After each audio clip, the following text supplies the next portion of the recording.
Hello दोस्तों, सभी all students के लिए मेरा प्यार भरा नमस्कार। आज मैं आपके लिए हमारी क्लास नंबर 12th का जो फिजिक्स का टॉपिक चल रहा था इलेक्ट्रोस्टैटिक्स, तो आज हमारा इलेक्ट्रोस्टैटिक्स में पॉइंट चार्ज के बारे में और इलेक्ट्रिक फील्ड के बारे में और इंटेंसिटी ऑफ इलेक्ट्रिक फील्ड के बारे में चर्चा हो गई थी। तो आज हमने बताया था कि अगर किसी कमरे में कोई पॉइंट चार्ज ले जाते हैं तो उस पर एक इफेक्ट लगने लगता है और जो इफेक्ट करता है उसकी पावर का नाम रखा था वैद्युत क्षेत्र की तीव्रता। ठीक, तो आज हम उस पॉइंट चार्ज के कारण कितना इलेक्ट्रिक फील्ड लगता है या इंटेंसिटी ऑफ इलेक्ट्रिक फील्ड लगता है, आज उसको हम डिस्कस करने वाले हैं। तो हमने लिखा कि बिंदु आवेश के कारण उत्पन्न वैद्युत क्षेत्र की तीव्रता। तो हमने माना कि कोई पॉजिटिव चार्ज है। क्या है? पॉजिटिव चार्ज है। ये पॉइंट चार्ज बोलते हैं, इसको क्या बोलते हैं? Point charge. और इस पॉइंट चार्ज से r दूरी पर एक बिंदु P है जिस पर कोई टेस्ट चार्ज रखा है।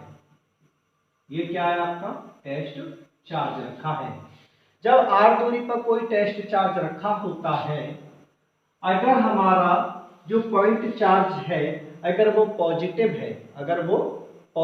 है, तब इस पर जो लगने वाली जो पावर है इंटेंसिटी ऑफ इलेक्ट्रिक फील्ड, वो हमेशा टेस्ट चार्ज से पॉइंट चार्ज से बाहर की तरफ होगी। ठीक है? या हो सकता है कि हमारा जो टेस्ट पॉइंट चार्ज है वो नेगेटिव हो। पॉइंट चार्ज कैसा हो? पॉइंट चार्ज नेगेटिव हो सकता है। तब r दूरी पर मान लो हमने कोई पॉइंट चार्ज P मान लिया और यहाँ टेस्ट चार्ज रखा है, तब उसकी डायरेक्शन जो होगी वो हमेशा नेगेटिव की तरह होगी। ठीक है? हमेशा क्या होगी? नेगेटिव की तरह होगी। इतनी बात आपको विशेष करके याद रखनी है। ठीक, दूसरी चीज और मैं बता दूं कि माना एक पॉइंट चार्ज है और ये एक ऐसे माध्यम में रखा है, जिसका परावैद्युतांक k है, तथा इससे r दूरी पर एक बिंदु P है, जिस पर कोई टेस्ट चार्ज रखा है।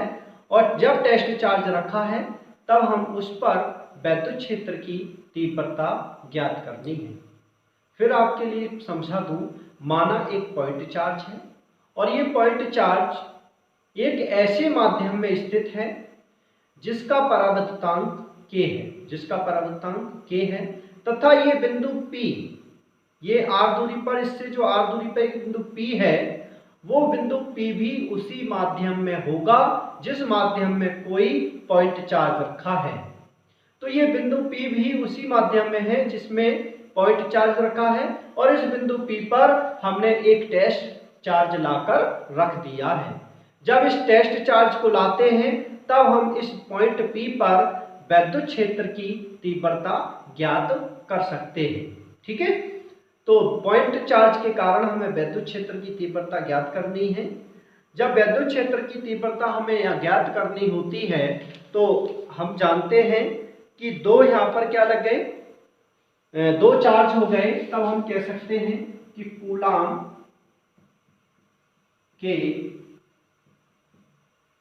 नियमानुसार, ठीक है, कूलाम के नियमानुसार, जब कूलाम के नियमानुसार देखोगे तो F बराबर होता है कितना होता है F बराबर 1/4πε0 K और Q 0/r²।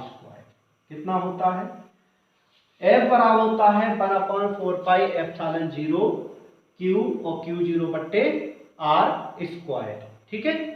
अगर हमने देखा कि यहां से Q0 अगर इसके नीचे ले आते हैं तो इधर कितना बचा? 1/4πε0 K और Q/r²। ठीक। जबकि हम परिभाषा से जानते हैं, डेफिनेशन से जानते हैं कि F बटे जो Q0 होता है, हमने पिछले लेक्चर में आपको F बटे Q0 के बारे में बता दिया था। तो इसको हम क्या लिख सकते हैं? E। तो E बराबर होता है 1/4πε0 K और Q/r²। ठीक है। अगर हमें इसका वेक्टर रूप देखना है, अगर हमें इसका क्या देखना है? वेक्टर रूप देखना है, वेक्टर फॉर्म देखनी है, वेक्टर फॉर्म देखनी है, तो E बराबर होता है 1/4πε0 K और Q/r² और r यूनिट वेक्टर। ठीक है। ये इसका फार्मूला हो जाएगा। तो पॉइंट चार्ज के कारण वैद्युत क्षेत्र की तीव्रता कितनी होती है? इतनी होती है, आप समझ सकते हैं। ठीक है। तो मैं समझता हूं कि ये वीडियो आपको समझ में आया होगा। दूसरी चीज आपको और बताऊं साथियों कि अगर ये पॉइंट चार्ज है और पॉइंट चार्ज के कारण इनके कर्व देखे जाएं तो इनके कर्व कैसे कैसे होते हैं उसको भी मैं आज डिस्कस कर रहा हूं। ठीक है। अगर आपको मैं कुछ बताता हूं कि समीकरण नंबर अगर इससे देखा जाए, समीकरण से स्पष्ट है कि वैद्युत क्षेत्र की तीव्रता, इस समीकरण से स्पष्ट है कि वैद्युत क्षेत्र की तीव्रता व्युत्क्रम वर्ग के नियम का क्या करती है? पालन करती है। व्युत्क्रम के वर्ग के नियम का क्या करती है? पालन करती है। फिर दोबारा सुन लो कि ये समीकरण वैद्युत क्षेत्र की ये समीकरण ये बात स्पष्ट करती है कि वैद्युत क्षेत्र की तीव्रता व्युत्क्रम वर्ग के नियम का पालन करती है। अतः दूरी r का मान 2 गुना करने पर वैद्युत क्षेत्र का मान 1/4 गुना हो जाएगा। ये बात इससे आप डिस्कस कर सकते हैं कि अगर हमने 2 पॉइंट चार्ज और टेस्ट चार्ज के बीच की दूरी को अगर आधा कर दिया, तब हम दूना कर दिया, तब इसका जो मान होगा वैद्युत क्षेत्र की तीव्रता का वो 1/4 रह जाएगा, 1/4 रह जाएगा। ठीक है। तो इससे पता चलता है कि ये जो वैद्युत क्षेत्र की तीव्रता है वो r² के व्युत्क्रमानुपाती है। ठीक है। जब व्युत्क्रमानुपाती है तब हम कह सकते हैं कि अगर इसका ग्राफ देखा जाए, अगर इसका ग्राफ देखा जाए तो ग्राफ कैसे हो सकते हैं? अगर